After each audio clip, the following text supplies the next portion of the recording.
छठ पूजा से जुड़ी कुछ पौराणिक कथाएं ये रही। एक कथा के मुताबिक जब पांडवों ने जुए में अपना सारा राजपाट गंवा दिया था, तब श्री कृष्ण ने द्रौपदी को छठ व्रत रखने की सलाह दी थी। इसके बाद द्रौपदी ने छठ व्रत रखा और उनकी मनोकामनाएं पूरी हुई। पांडवों को उनका राजपाट वापस मिल गया। 2. एक और कथा के मुताबिक राजा प्रियव्रत और उनकी पत्नी मालिनी को संतान सुख नहीं मिल रहा था। संतान प्राप्ति के लिए उन्होंने कई उपाय किए, लेकिन कुछ नतीजा नहीं निकला। इसके बाद दोनों पति पत्नी महर्षि कश्यप के पास गए और उन्होंने पुत्रेष्टि यज्ञ करवाने की मांग की। महर्षि कश्यप ने पुत्रेष्टि यज्ञ करवा दिया। षष्ठी व्रत रखने और विधि विधान से छठी माँ की पूजा करने के बाद राजा प्रियव्रत का मृत पुत्र फिर से जीवित हो गया। और 3. एक मान्यता के मुताबिक छठ पूजा की शुरुआत महाभारत काल में हुई थी। भगवान सूर्य के परम भक्त कर्ण ने सबसे पहले सूर्य देव की पूजा की थी। वह रोज घंटों कमर तक पानी में खड़े होकर सूर्य को अर्घ्य देता था। सूर्य की कृपा से ही वह एक महान योद्धा बना था। छठ पूजा की कई खासियतें हैं। 1. छठ पूजा 4 दिनों तक चलने वाला त्योहार है। इसमें सूर्यदेव और छठी मैया की पूजा की जाती है। 2. छठ पूजा में सात्विक भोजन किया जाता है। 3. छठ पूजा में सूर्यदेव को उगते और अस्त होते समय अर्घ्य दिया जाता है। 4. छठ पूजा में पर्यावरण जागरूकता पर जोर दिया जाता है। 5. छठ पूजा में सभी जाति, वर्ग और उम्र के लोग एक समान नजर से देखे जाते हैं। 6. छठ पूजा में सभी लोग एक साथ मिलकर प्रसाद बनाते हैं। 7. छठ पूजा में सभी लोग एक साथ मिलकर नदी के किनारे जाकर पूजा करते हैं। 8. छठ पूजा में किसी के बीच कोई भेदभाव नहीं होता। 9. छठ पूजा में स्त्री के साथ पुरुष भी शामिल होते हैं। और 10. छठ पूजा बिहार और पूर्वी उत्तर प्रदेश से शुरू हुई थी, लेकिन अब ये देश के कई राज्यों और विदेशों में भी मनाई जाती है। छठ पूजा से जुड़ी कुछ और बातें। 1. छठ पूजा में संतान की कामना और लंबी उम्र की कामना की जाती है। 2. मान्यता है कि छठी मैया संतान की रक्षा करने वाली देवी है। 3. छठ पूजा में नदी, तालाब या किसी जल स्रोत के किनारे जाकर पूजा की जाती है। और 4. छठ पूजा की शुरुआत नहाय खाया से होती है। छठ पूजा सूर्य देव और छठी माँ को समर्पित एक पर्व है। इसे मनाने की कई वजहें हैं। 1. छठ पूजा का मकसद सूर्य देव को धन्यवाद देना और उनका आभार जताना होता है। 2. इस पर्व पर संतान की कामना और लंबी उम्र के लिए भी पूजा की जाती है। 3. मान्यता है कि इस व्रत को रखने से सूर्य देव की कृपा मिलती है और संतान से जुड़ी समस्याएं दूर होती हैं। 4. छठ पूजा से जुड़ी कई कथाएं प्रचलित हैं। इनमें से एक कथा के मुताबिक भगवान श्री कृष्ण के पुत्र सांब को कुष्ठ रोग से मुक्ति मिली थी, जिसके बाद उन्होंने 12 सूर्य मंदिर बनवाए थे। 5. पौराणिक मान्यताओं के मुताबिक छठ पूजा को सतयुग से जोड़कर देखा जाता है। 6. छठ पूजा के दिन ठेकुआ बनाया जाता है, जिसे खजूर भी कहा जाता है। इसे चीनी या गुड़ के साथ घी में तला जाता है। 7. छठ पूजा के दिन व्रत रखने वाले लोग तीसरे दिन किसी जलाशय के किनारे जाते हैं और वहां दीपक जलाते हैं। और 8. छठ पूजा के दिन व्रत रखने वाले लोग सूरज डूबने के बाद और भोर में सूर्य को अर्घ्य देते हैं। करने के कई लाभ हैं, जिनमें शामिल है शुद्धि और पवित्रता। छठ पूजा में व्रत, स्नान और शुद्धिकरण की प्रक्रिया शामिल है, जो शरीर और मन को शुद्ध करती है। सूर्य देव की कृपा। छठ पूजा सूर्य देव को समर्पित है, जो जीवनदायी ऊर्जा का प्रमुख स्रोत है। पूजा करने से सूर्य देव की कृपा प्राप्त होती है, जिससे स्वास्थ्य, समृद्धि और खुशहाली में वृद्धि होती है। पारिवारिक बंधन मजबूत होते हैं। छठ पूजा परिवार के सदस्यों को एक साथ लाती है और पारिवारिक बंधनों को मजबूत करती है। पूरे परिवार के सदस्य मिलकर पूजा की तैयारी करते हैं और साथ में उपवास रखते हैं। समाज में एकता। छठ पूजा एक सामाजिक उत्सव है, जो विभिन्न जातियों और धर्मों के लोगों को एक साथ लाता है। ये समाज में एकता और भाईचारे की भावना को बढ़ावा देता है। आत्मिक शांति। छठ पूजा में ध्यान, मनन और भक्ति शामिल है, जो मन को शांत और स्थिर बनाता है। इससे आत्मिक शांति और संतुष्टि प्राप्त होती है। ध्यान दें, छठ पूजा का मुख्य उद्देश्य आस्था और भक्ति के माध्यम से सूर्य देव की आराधना करना है। इसके लाभों को प्राप्त करने के लिए सच्चे मन से पूजा करनी चाहिए। से जुड़े कुछ महत्वपूर्ण तथ्य। महत्व: छठ पूजा सूर्य देव और छठी मैया को समर्पित एक प्रमुख हिंदू त्योहार है। यह मुख्य रूप से बिहार, झारखंड, पूर्वी उत्तर प्रदेश और नेपाल में मनाया जाता है। समय: छठ पूजा आमतौर पर कार्तिक मास के शुक्ल पक्ष की चतुर्थी से सप्तमी तक मनाया जाता है।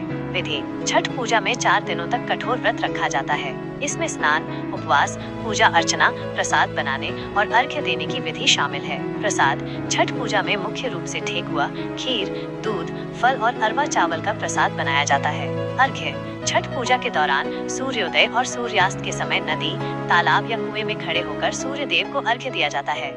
छठ पर्व के महत्व को संक्षेप में इस प्रकार समझा जा सकता है। आस्था और भक्ति: छठ पूजा आस्था और भक्ति का एक महान उत्सव है जिसमें श्रद्धालु सच्चे मन से सूर्य देव की आराधना करते हैं। पारिवारिक बंधन: ये त्योहार परिवार के सदस्यों को एक साथ लाता है और पारिवारिक बंधनों को मजबूत करता है। सामाजिक एकता: छठ पूजा समाज में एकता और भाईचारे की भावना को बढ़ावा देता है। छठ पूजा के लिए आवश्यक सामग्री: छठ पूजा एक विशेष त्योहार है जिसके लिए कई तरह की सामग्री की आवश्यकता होती है। ये सामग्री पूजा के विभिन्न चरणों में उपयोग की जाती है। आइए जानते हैं कि छठ पूजा के लिए कौन कौन सी सामग्री खरीदी जाती है। मुख्य सामग्री: बांस की टोकरी, 2 बड़ी टोकरियां जिन्हें पथिया और सूप के नाम से जाना जाता है। इनमें प्रसाद रखा जाता है। फल: गन्ना, अनानास, केला, संतरा, सेब आदि। सब्जियां: शकरकंद, सिंघाड़ा, आलू आदि। अनाज: चावल, गेहूं, मूंग आदि। दूध और दही: शुद्ध गाय का दूध और दही। घी, शहद, गुड़, नारियल, दीपक, अगरबत्ती, कुमकुम, चंदन, हल्दी, पान और सुपारी। ठेकुआ: यह एक विशेष प्रकार की मिठाई है जो छठ पूजा में बनाई जाती है। पूजा के लिए अन्य सामग्री: लोटा, थाली, चम्मच, कपड़े, साड़ी, धोती, कुर्ता आदि। सौंदर्य प्रसाधन: सिंदूर, बिंदी, काजल आदि। पूजा स्थल की सजावट के लिए फूल, दीपक, अगरबत्ती, रंगोली। ध्यान दें, यह सूची केवल एक उदाहरण है। छठ पूजा के लिए आवश्यक सामग्री अलग अलग क्षेत्रों में थोड़ी भिन्न हो सकती है। छठ पूजा एक 4 दिवसीय त्योहार है जिसमें सूर्य देव और छठी मैया की आराधना की जाती है। पूजा की विधि इस प्रकार है। 1. नहाए खाए: छठ पूजा के पहले दिन व्रत रखने वाले व्यक्ति स्नान करते हैं और शुद्ध भोजन ग्रहण करते हैं। इस दिन से प्याज, लहसुन और मांसाहारी भोजन का सेवन वर्जित होता है। 2. खरना: दूसरे दिन व्रत रखने वाले व्यक्ति निर्जला व्रत का संकल्प लेते हैं। इस दिन शाम को गुड़ की खीर बनाकर प्रसाद के रूप में ग्रहण किया जाता है। इसके बाद 36 घंटे तक अन्न और जल का सेवन नहीं किया जाता है। 3. संध्या अर्घ्य: तीसरे दिन शाम को सूर्यास्त के समय नदी, तालाब या कुएं के किनारे जाकर सूर्य देव को अर्घ्य दिया जाता है। अर्घ्य देने के लिए बांस की टोकरी में फल, फूल, गन्ना, दीपक आदि रखकर सूर्य देव को अर्पित किया जाता है। इस दौरान भजन, कीर्तन और प्रार्थना की जाती है। 4. उषा अर्घ्य: चौथे दिन सूर्योदय के समय पुनः नदी, तालाब या कुएं के किनारे जाकर सूर्य देव को अर्घ्य दिया जाता है। इसके बाद व्रत का पारण किया जाता है। पूजा में ध्यान देने योग्य बातें: पूजा के दौरान सफेद या पीले रंग के कपड़े पहनने का विधान है। पूजा स्थल को साफ सुथरा रखना चाहिए और उसे फूलों से सजाया जाता है। पूजा के दौरान मन में शुद्ध भावना और भक्ति रखना आवश्यक है। छठ पूजा एक कठोर व्रत है जिसे सच्चे मन से किया जाता है। यह माना जाता है कि छठ पूजा करने से सूर्य देव की कृपा प्राप्त होती है और मनोकामनाएं पूरी होती हैं। आपने छठ पूजा के गीतों के बारे में पूछा है। यहाँ कुछ लोकप्रिय छठ गीतों के उदाहरण हैं। 1. हे छठी मैया उग हो सूरज देव: यह एक बहुत ही प्रसिद्ध छठ गीत है जो सूर्य देव के उदय की प्रार्थना करता है। 2. डूब रहा है सूरज डूबत बा: यह गीत सूर्यास्त के समय गाया जाता है और सूर्य देव की विदाई का वर्णन करता है। 3. कर्मा काटल बा कर्मा काटल बा: यह गीत छठ पूजा के दौरान श्रद्धालुओं द्वारा गाया जाता है। इसमें छठी मैया की पूजा और आशीर्वाद की कामना की जाती है। 4. हो राधा रानी हो राधा रानी: यह गीत छठ पूजा के दौरान महिलाओं द्वारा गाया जाता है। इसमें कृष्ण भक्ति और छठी मैया की आराधना का समावेश होता है। 5. छठी मैया बोले बा छठी मैया बोले बा: यह गीत छठ पूजा के दौरान पूजा स्थल पर गाया जाता है। इसमें छठी मैया की महिमा का वर्णन किया जाता है। ये कुछ उदाहरण हैं और छठ पूजा को कोई भी व्यक्ति कर सकता है, चाहे वो किसी भी जाति, धर्म या लिंग का हो। हालांकि ये मुख्य रूप से हिंदू धर्म से जुड़ा एक त्योहार है और इसका पालन करने के लिए कुछ विशेष नियमों का पालन करना आवश्यक होता है। यहाँ कुछ महत्वपूर्ण बिंदु हैं। आस्था और विश्वास। छठ पूजा में आस्था और विश्वास का महत्वपूर्ण स्थान है। जो व्यक्ति सच्चे मन से सूर्य देव और छठी मैया की आराधना करना चाहता है वो छठ पूजा कर सकता है। शारीरिक स्वास्थ्य। छठ पूजा में कठोर व्रत रखना पड़ता है, इसलिए उन लोगों को जिनकी स्वास्थ्य स्थिति ठीक नहीं है उन्हें छठ पूजा करने से बचना चाहिए। सामाजिक दबाव। छठ पूजा करने के लिए किसी भी तरह के सामाजिक दबाव में नहीं आना चाहिए। यह व्यक्तिगत आस्था और विश्वास का मामला है। छठ पूजा एक महत्वपूर्ण सामाजिक और धार्मिक उत्सव है जो परिवार और समुदाय को एक साथ लाता है। यह त्योहार आस्था, भक्ति और पारिवारिक बंधनों को मजबूत करने का अवसर प्रदान करता है। छठ पूजा घाट पर मनाने के पीछे कई कारण हैं। पवित्रता का प्रतीक। पानी को पवित्रता का प्रतीक माना जाता है। घाट पर पूजा करने से शरीर और मन दोनों शुद्ध होते हैं। प्रकृति से जुड़ाव। घाट पर पूजा करने से प्रकृति से सीधा जुड़ाव होता है। सूर्य देव को अर्घ्य देते समय पानी और सूर्य की रोशनी का प्राकृतिक वातावरण भक्ति को बढ़ाता है। समाज का एकत्रीकरण। घाट पर सभी लोग एक साथ इकट्ठा होते हैं जिससे सामाजिक बंधन मजबूत होते हैं। दृश्य आकर्षण।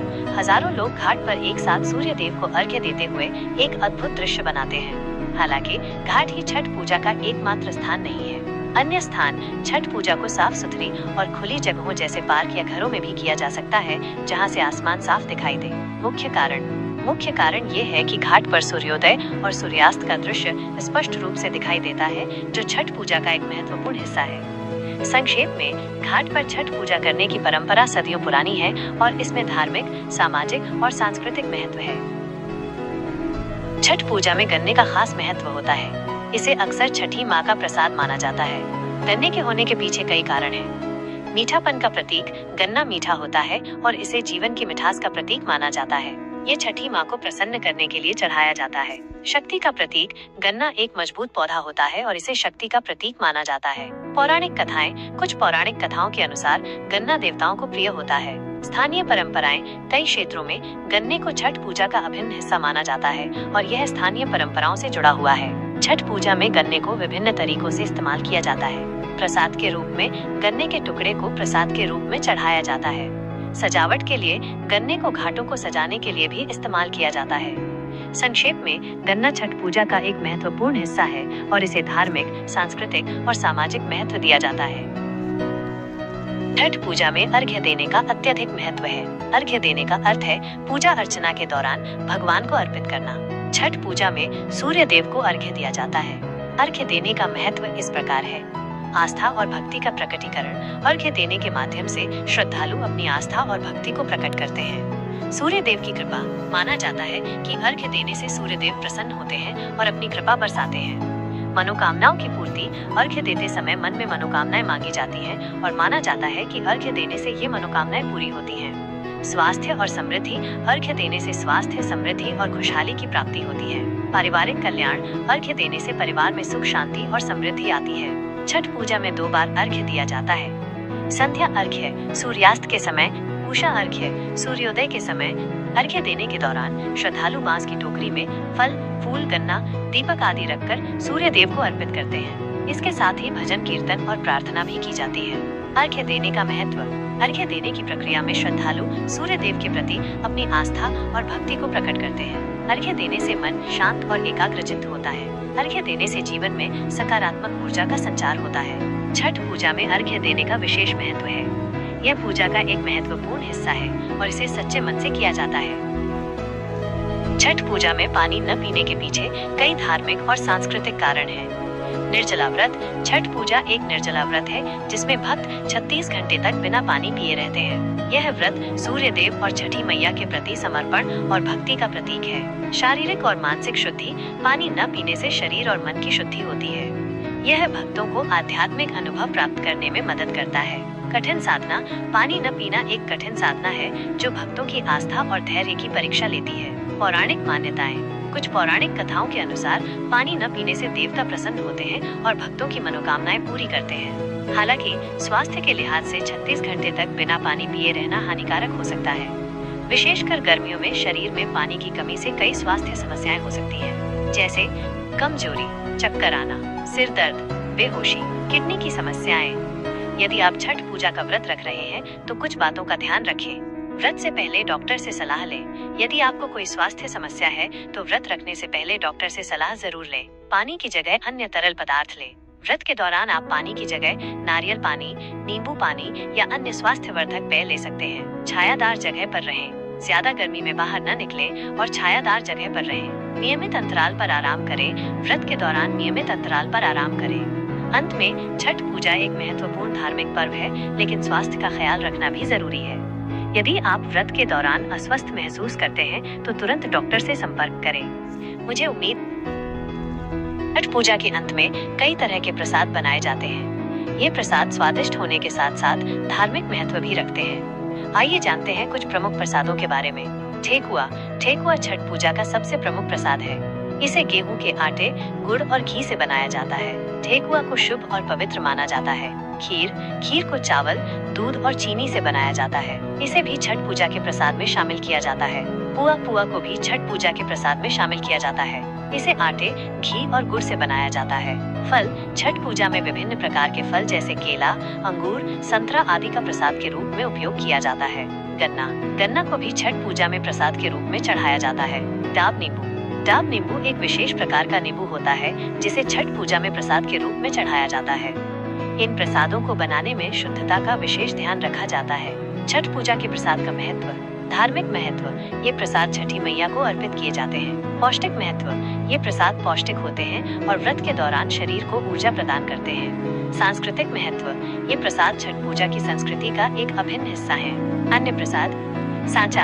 यह एक तरह का पकवान है जो चावल के आटे से बनाया जाता है। तिलकुट। तिलकुट भी छठ पूजा के प्रसाद में शामिल किया जाता है। छठ पूजा के प्रसाद को बनाने में मिट्टी के चूल्हे का उपयोग किया जाता है। ऐसा माना जाता है कि मिट्टी के चूल्हे पर बनाया गया प्रसाद अधिक शुद्ध और पवित्र होता है। छठ पूजा में गुड़ का विशेष महत्व है। इसे प्रसाद के रूप में भी उपयोग किया जाता है और कई धार्मिक और सांस्कृतिक कारणों से इसका उपयोग किया जाता है। शुद्धता का प्रतीक। गुड़ को शुद्ध माना जाता है और इसे देवताओं को अर्पित किया जाता है। मीठापन का प्रतीक। गुड़ मीठा होता है और इसे जीवन की मिठास का प्रतीक माना जाता है। ऊर्जा का स्रोत। गुड़ में ऊर्जा होती है और यह व्रत के दौरान शरीर को ऊर्जा प्रदान करता है। खरना का मुख्य प्रसाद। खरना के दिन गुड़ की खीर बनाई जाती है और इसे प्रसाद के रूप में ग्रहण किया जाता है। ठेकुआ बनाने में उपयोग। ठेकुआ बनाने में गुड़ का उपयोग किया जाता है जो छठ पूजा का प्रमुख प्रसाद है। संक्षेप में, गुड़ छठ पूजा का एक महत्वपूर्ण हिस्सा है और इसे धार्मिक, सांस्कृतिक और आध्यात्मिक महत्व दिया जाता है। छठ पूजा में नए कपड़े पहनने का बहुत महत्व है। ये सिर्फ एक रस्म नहीं बल्कि इस पर्व से जुड़ी कई मान्यताएं और प्रतीकवाद को दर्शाता है। क्यों पहनते हैं नए कपड़े? शुद्धता और पवित्रता। नए कपड़े पहनने से शरीर और मन की शुद्धता का बोध होता है। यह इस पर्व में शुद्धता और पवित्रता के महत्व को दर्शाता है। नई शुरुआत। नए कपड़े पहनना एक नई शुरुआत का प्रतीक है। यह सूर्य देव के प्रति समर्पण और नए जीवन की शुरुआत का संकेत देता है। आस्था का प्रतीक। नए कपड़े पहनकर श्रद्धालु अपनी आस्था को प्रकट करते हैं। सम्मान। नए कपड़े पहनकर सूर्य देव और छठी मैया का सम्मान किया जाता है। कौन से रंग के कपड़े पहनने चाहिए? पीला रंग। पीला रंग ऊर्जा और समृद्धि का प्रतीक है। सफेद रंग। सफेद रंग शुद्धता और सादगी का प्रतीक है। हरा रंग। हरा रंग नई शुरुआत और प्रकृति का प्रतीक है। लाल रंग। लाल रंग शक्ति और भक्ति का प्रतीक है। क्यों इन रंगों को महत्व दिया जाता है? पीला रंग सूर्य का रंग होने के कारण पीले रंग को विशेष महत्व दिया जाता है। सफेद रंग। सफेद रंग शुद्धता और पवित्रता का प्रतीक है। हरा रंग। हरा रंग प्रकृति से जुड़ा होने के कारण इसे शुभ माना जाता है। लाल रंग। लाल रंग ऊर्जा और उत्साह का प्रतीक है। अन्य बातें। नए कपड़े खरीदना जरूरी नहीं। यदि कोई नए कपड़े नहीं खरीद सकता तो वो साफ सुथरे पुराने कपड़े भी पहन सकता है। सादगी। कपड़े बहुत भड़कीले नहीं होने चाहिए बल्कि सादे और सुंदर होने चाहिए। आरामदायक कपड़े। पूजा के दौरान आरामदायक कपड़े पहनना चाहिए ताकि पूजा में मन लगा रहे। निष्कर्ष। छठ पूजा में नए कपड़े पहनने का मुख्य उद्देश्य शुद्धता, पवित्रता और आस्था का प्रतीक है। ये एक सुंदर परंपरा है जो पीढ़ी दर पीढ़ी चलती आ रही है। छठ पूजा समाप्त होने के बाद कई रस्में और परंपराएं निभाई जाती हैं। ये रस्में अलग अलग क्षेत्रों में थोड़ी भिन्न हो सकती हैं, लेकिन मूल रूप से सभी में एक ही भावना होती है, आभार और समर्पण। छठ पूजा समाप्त होने के बाद आमतौर पर ये कार्य किए जाते हैं। उषा अर्घ्य छठ पूजा का अंतिम दिन उषा अर्घ्य के साथ समाप्त होता है। इस दिन सूर्योदय के समय उगते हुए सूर्य को अर्घ्य दिया जाता है। प्रसाद वितरण। पूजा के बाद प्रसाद को परिवार के सदस्यों, मित्रों और पड़ोसियों में बांटा जाता है। पारण। व्रत का पारण किया जाता है। पारण का अर्थ है व्रत तोड़ना। पारण के समय आमतौर पर दूध, फल और प्रसाद ग्रहण किया जाता है। पूजा स्थल की सफाई। पूजा स्थल को साफ किया जाता है और मिट्टी के चूल्हे और बांस के सूप को निस्तारित किया जाता है। पीपल के पेड़ की पूजा। कुछ क्षेत्रों में छठ पूजा के बाद पीपल के पेड़ की पूजा करने की परंपरा है। बड़े बुजुर्गों का आशीर्वाद। पारण के बाद बड़े बुजुर्गों का आशीर्वाद लिया जाता है। छठ पूजा के बाद क्या नहीं करना चाहिए? अशुद्ध भोजन का सेवन। पारण के बाद कुछ समय तक अशुद्ध भोजन का सेवन नहीं करना चाहिए। विवाद। छठ पूजा के बाद विवाद या झगड़ा नहीं करना चाहिए। अनावश्यक व्यय। छठ पूजा के बाद अनावश्यक व्यय से बचना चाहिए। छठ पूजा के बाद की भावना। छठ पूजा के बाद मन में शांति और संतुष्टि का अनुभव होता है। ये एक ऐसा पर्व है जो परिवार और समाज को एकजुट करता है। छठ पूजा एक ऐसा पर्व है जो आस्था और भक्ति का प्रतीक है। मान्यता है कि इस पूजा के दौरान सूर्य देव और छठी मैया की पूजा करने से कई मनोकामनाएं पूरी होती हैं। आमतौर पर छठ पूजा में निम्नलिखित मनोकामनाएं मांगी जाती हैं। संतान प्राप्ति। संतानहीन दंपति संतान प्राप्ति की कामना करते हैं। संतान का स्वास्थ्य। संतान के अच्छे स्वास्थ्य और लंबी उम्र के लिए प्रार्थना की जाती है। परिवार का कल्याण। परिवार की खुशी, समृद्धि और सुख शांति के लिए प्रार्थना की जाती है। रोग मुक्ति। बीमारियों से मुक्ति और स्वस्थ जीवन के लिए प्रार्थना की जाती है। व्यवसाय में सफलता। व्यापारियों और व्यवसायियों द्वारा व्यवसाय में सफलता प्राप्त करने के लिए प्रार्थना की जाती है। मनोकामनाओं की पूर्ति। अन्य किसी भी प्रकार की मनोकामना को पूरा करने के लिए भी छठ पूजा की जाती है। क्यों माना जाता है कि छठ पूजा में मनोकामनाएं पूरी होती हैं? आस्था और भक्ति। छठ पूजा के दौरान भक्त पूरी श्रद्धा और भक्ति के साथ पूजा करते हैं। माना जाता है कि उनकी आस्था ही उनकी मनोकामनाओं को पूरा करती है। कठिन व्रत। छठ पूजा का व्रत बहुत कठिन होता है। भक्त 36 घंटे तक बिना पानी पिए रहते हैं। माना जाता है कि इस कठिन व्रत को करने पर देवता प्रसन्न होते हैं और भक्तों की मनोकामनाएं पूरी करते हैं।